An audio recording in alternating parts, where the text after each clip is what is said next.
สวัสดีครับวันนี้เราจะมาคุยกันเรื่อง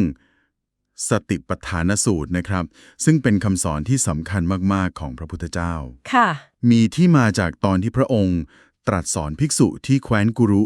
เราจะมาดูกันว่าสิ่งที่ท่านเรียกว่าเป็นหนทางอันเอกเนี่ยมันคืออะไรกันแน่ค่ะเขาว่ากันว่านำไปสู่ความบริสุทธิ์แล้วก็การดับทุกข์ได้เลยทีเดียวใช่ค่ะหนทางที่ว่านี้ก็คือสติปัฏฐาน4นะคะหรือว่าฐานที่ตั้งของสติ4อย่างครับ4อย่างมีอะไรบ้างครับก็จะมีกายานุปัสสนาคือการพิจารณาเห็นกายในกายอือหือเวทนานุปัสสนาคือเห็นเวทนาในเวทนาหรือความรู้สึกนะคะครับจิตตานุปัสสนาเห็นจิตในจิต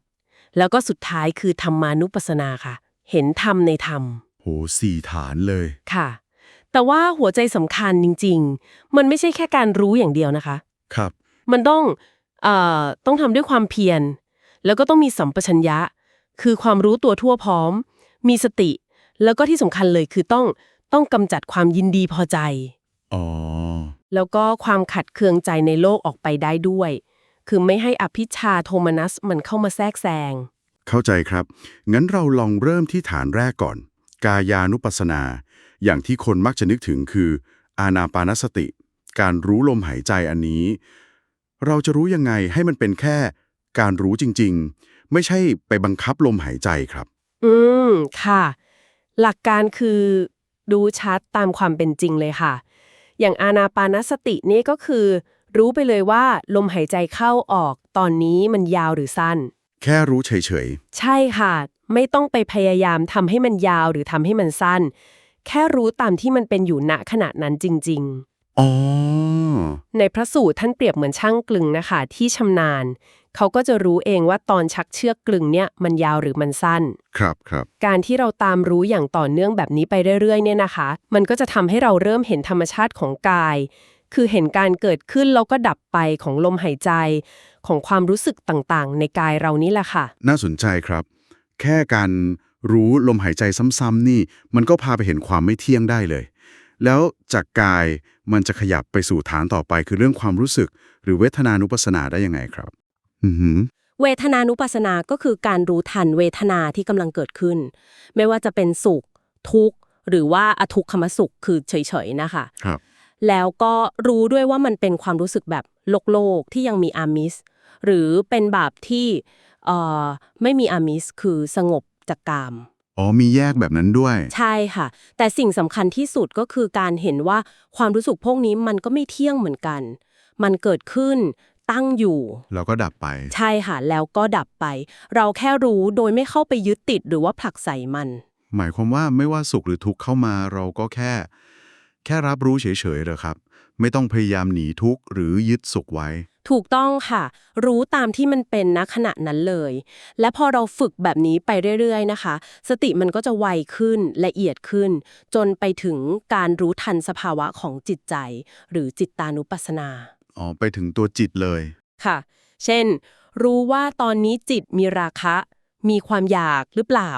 หรือว่าไม่มี จิตกำลังโกรธ มีโทสะหรือไม่มี จิตกำลังหดหู่หรือว่าฟุ้งซ่าน รู้ทันอารมณ์ความคิดณตอนนั้นเลย ประมาณนั้นค่ะ การรู้ทันสภาวะจิตแบบนี้ มันก็จะทำให้เราไม่ถูกมันลากไปหรือครอบงำไปได้ง่ายโห ฟังดูแล้วมันละเอียดขึ้นเรื่อยๆเลยนะครับ จากเรื่องกายมาความรู้สึก มาที่ตัวจิตเอง แล้วฐานสุดท้ายครับธรรมานุปัสสนา อันนี้เกี่ยวกับอะไรครับ ดูเหมือนจะกว้างที่สุดเลย ๆ ใช่ค่ะธรรมานุปัสสนานี้จะกว้างและครอบคลุมสภาวะความเป็นจริงที่มันลึกซึ้งขึ้นไปอีก ครับ อาจจะเริ่มจากการรู้ทันนิวรณ์ห้า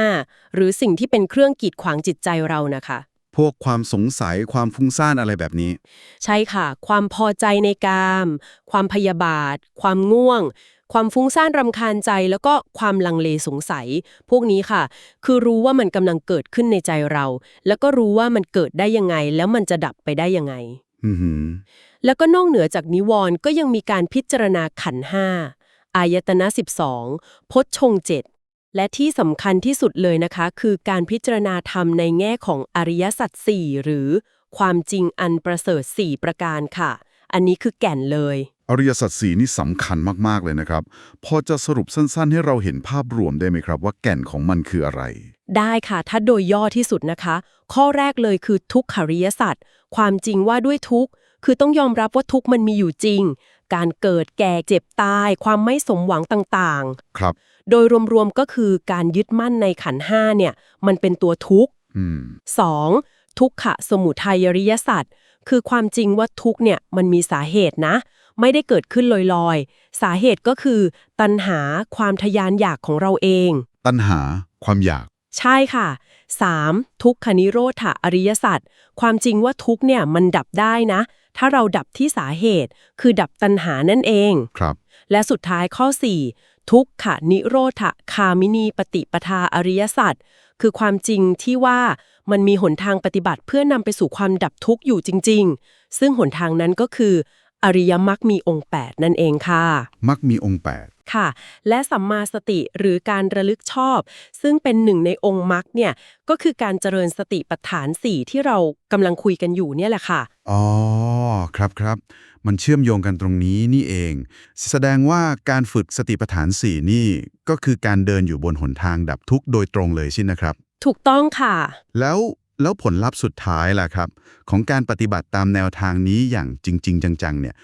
พระสูตรบอกไว้ว่ายังไงบ้างครับในพระสูตรท่านรับรองผลไว้ชัดเจนเลยนะคะว่า ถ้าใครมาเจริญสติปัฏฐาน 4 นี้อย่างถูกต้องต่อเนื่องสม่ำเสมอ ไม่ว่าจะ7 วัน 7 เดือนหรือถึง 7 ปีเนี่ย ครับ ผลที่หวังได้มีอยู่ 2 อย่างค่ะ ม คือ 1. บรรลุอรหัตผล เป็นพระอรหันต์ดับทุกข์ได้สิ้นเชิงในปัจจุบันชาตินี้เลย โอ้ หรือ 2. ถ้าหากว่ายังมีอุปาทานความยึดมั่นเหลืออยู่นิดหน่อย ก็จะบรรลุความเป็นพระอนาคามี คือไม่ต้องกลับมาเกิดในกามาวจรโลกนี้อีกต่อไปแล้ว ไม่ต้องกลับมาเกิดอีก ใช่ค่ะ เพราะฉะนั้นท่านถึงเรียกว่าเป็นเอกายนมรรคคือเป็นทางสายเอกทางสายเดียวจริงๆ เพื่อความบริสุทธิ์ของสัตว์ทั้งหลาย แล้วก็เพื่อความหลุดพ้นจากทุกข์โดยสิ้นเชิง ฟังดูเป็นกรอบการทำงานกับจิตใจที่ทรงพลังมากๆเลยนะครับ คือใช้แค่การสังเกตสิ่งต่างๆ ที่เกิดขึ้นตามความเป็นจริง โดยที่ไม่ต้องไปตัดสินอะไรมันเลย ใช่ค่ะ หัวใจหลักคือตรงนั้นเลย คือการรู้ตามเป็นความจริง มีสติอยู่กับปัจจุบันขณะ โดยไม่เข้าไปยึดติดอย่างที่ในพระสูตรจะย้ำบ่อยๆว่า ก็เพียงซักว่ารู้ เพียงซักว่าอาศัยระลึกเท่านั้นเองค่ะ ครับ คือแค่รู้แค่ระลึก ค่ะ ไม่ได้เข้าไปยึดถือว่านั่นเป็นเราเป็นของเราหรือเป็นตัวตนของเรา มีประเด็นหนึ่งที่น่าสนใจชวนให้คิดต่อนะครับ คือในพระสูตรเนี่ยมีการใช้อุปมาอุปไมยเยอะมากเลย บางอันก็ดูเป็นเรื่องธรรมดาอย่างช่างกลึง หรือว่าถุงที่ใส่ธัญพืชหลายๆ อย่างรวมกัน ค่ะ ใช่ค่ะ แต่บางอันก็เป็นภาพที่ค่อนข้างแรงเหมือนกัน อย่างคนฆ่าโคที่กำลังชำแหละส่วนต่างๆ หรือโดยเฉพาะการพิจารณาซากศพในสภาพต่างๆ ตั้งแต่ยังดูดี